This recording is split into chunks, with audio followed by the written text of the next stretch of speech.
Nggak sedikit yang bertanya kepada saya, "Bang, kenapa sih video saya itu selalu sepi? Padahal udah menggunakan cara ini dan cara itu, tapi masih aja sepi."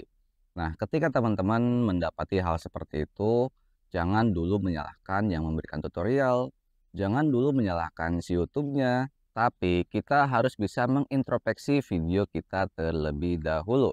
Sebetulnya yang menunjang video kita untuk mendapatkan penonton itu bukan hanya judul, deskripsi, thumbnail, tag, ataupun yang lainnya. Karena metadata itu hanyalah bumbu pada video kita. Tapi yang harus kita perhatikan itu adalah rasa pada video kita. Mungkin teman-teman pernah melihat video yang itu tanpa metadata, dengan judul asal-asalan, deskripsi kosong, tag kosong, thumbnailnya seadanya, tapi kok bisa mendapatkan penonton.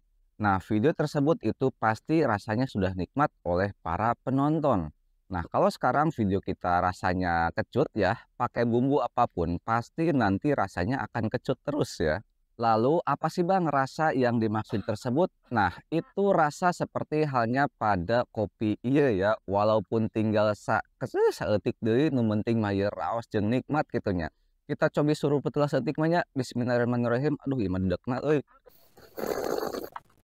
Mantul. Assalamualaikum warahmatullahi wabarakatuh. Balik lagi bersama Bang Matrix. Seperti biasa di awal-awal video doa yang berulang-ulang dan pasti dijabah. Buat kalian masuk video ini yang subscribe dan yang like serta berkomentar, saya doakan semoga sehat selalu, sukses dan berkah. Amin. Dulu di YouTube ini ada yang namanya YouTube Academy Creator. Tapi sekarang itu semua diganti oleh YouTube Web seperti ini ya. Nah, di dalam YouTube Academy Creator tersebut, itu saya masih ingat ada sebuah kalimat yang ini sangat-sangat berarti buat teman-teman sebagai YouTuber pemula. Yang dimana kata YouTube waktu itu adalah, kita membuatkan konten jangan fokus apa yang disuka oleh algoritma. Melainkan kita membuat konten itu harus fokus pada apa yang disuka oleh penonton. Ketika saya coba analisa kalimat tersebut, ternyata ya, jika kita membuatkan video yang jika kita fokus terhadap algoritma, maka video kita itu tidak akan bisa berkembang, alias nantinya akan sepi-sepi terus. Sebetulnya, jika kita fokus terhadap algoritma ataupun kita menggunakan metadata pada video kita, itu sangat penting.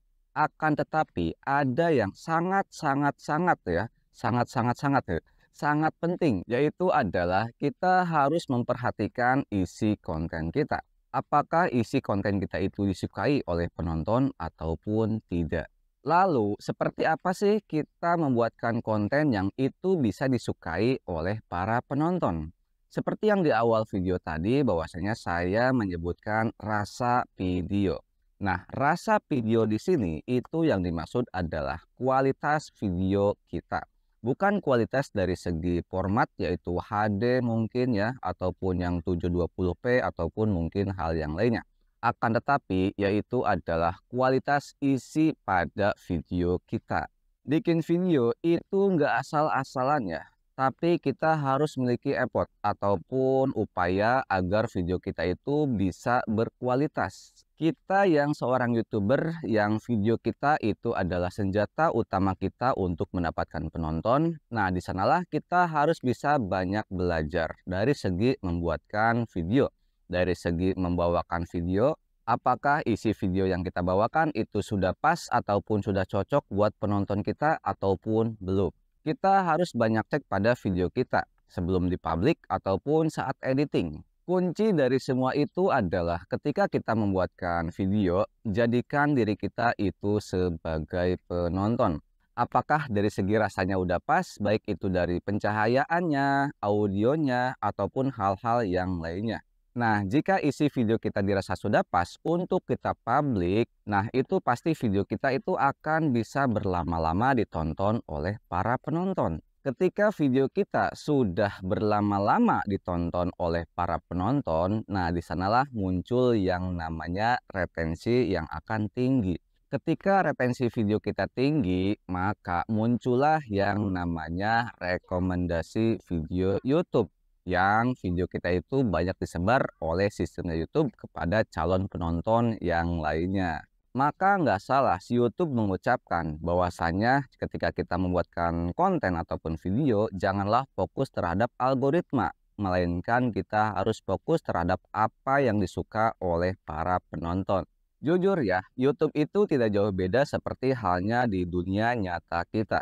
Ketika kita ada membangun sebuah usaha ataupun bisnis, nah ketika bisnis kita ya seperti halnya buka makanan lah ya. Nah ketika usaha makanan kita itu sudah dikatakan orang banyak itu bintang 5 ya bahasanya kalau sekarang. Nah para pembeli tersebut itu biasanya akan bisa menyebarkan dari mulut ke mulut kualitas dari bisnis makanan kita tersebut. Nah maka datanglah calon-calon pembeli yang lainnya. Karena tadi ya, sudah mendengar testimoni dari mungkin ya pembeli-pembeli yang sebelumnya. Tidak jauh beda seperti halnya di YouTube ini. Ketika video kita sudah berlama-lama ditonton oleh para penonton, nah sistem YouTube itu mengatakan ataupun memberi penilaian kepada video kita. Oh video kita ini bagus nih. Maka YouTube itu merekomendasikan kembali ke calon-calon penonton yang lainnya. Berbeda seperti halnya jika video kita itu sedikit ditonton ya, mungkin banyak skip ya oleh para penonton. Nah, YouTube pun mungkin akan malas untuk merekomendasikan video kita ke penonton yang lain. Toh penonton sebelumnya pun video kita ditontonnya sedikit ya. Kenapa harus disebarkan ke orang lain? Nah, dari hal itu YouTube-nya mengatakan ya di bantuan YouTube yang ini kata YouTube ya, ini valid dari YouTube. Jenis video apa yang disuka oleh sistem YouTube? Nah, di sini YouTube mengatakan bahwasanya sistem kami tidak memiliki preferensi terhadap jenis video yang dibuat oleh kreator dan juga tidak memilih format tertentu. Nah, seperti yang saya katakan, itu tidak melihat dari segi format ya seperti halnya 4K, HD ataupun yang lainnya. Akan tetapi di sini video diberi peringkat berdasarkan performa dan personalisasi penonton. Nah, artinya video yang disuka oleh para penonton. Nah, disinilah kita sebagai YouTuber ketika mengupload video, kita harus bisa mengintrospeksi video kita. Maka nggak salah si YouTube memberikan data-data analitik yang lengkap untuk kita bisa mengintrospeksi video kita. Untuk kita bisa cek dari hal segalanya. Apakah video yang sudah kita upload itu disuka oleh para penonton ataupun tidak. Nah, di sana ada data berapa lama sih penonton menonton video kita. Bahkan juga ada data di durasi berapa sih penonton itu mengskip video kita. Nah, di sana kita harus bisa mengecek video-video kita, yaitu adalah mengintrospeksi video yang sudah kita upload. Nah, jadi kenapa sih video kita sepi padahal sudah menggunakan cara ini dan cara itu? Kita harus bisa mengintrospeksi dulu apa yang sudah kita upload ataupun menjadi publik. Jangan dulu menyalahkan yang memberikan tutorial dan jangan dulu menyalahkan dari sistemnya YouTube. Tapi cek dulu apa yang sudah kita bikin, yaitu adalah video kita dari segi rasanya apakah sudah cocok ataupun pas dari lidah penonton bahasanya ya.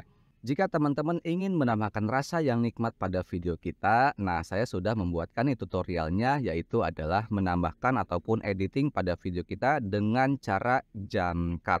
Untuk videonya teman-teman bisa lihat di pada ini ya, silakan klik saja langsung di sini ya. Terima kasih, semoga hal ini bisa bermanfaat buat teman-teman. Sampai jumpa di konten-konten selanjutnya dan salam sukses buat kita bersama.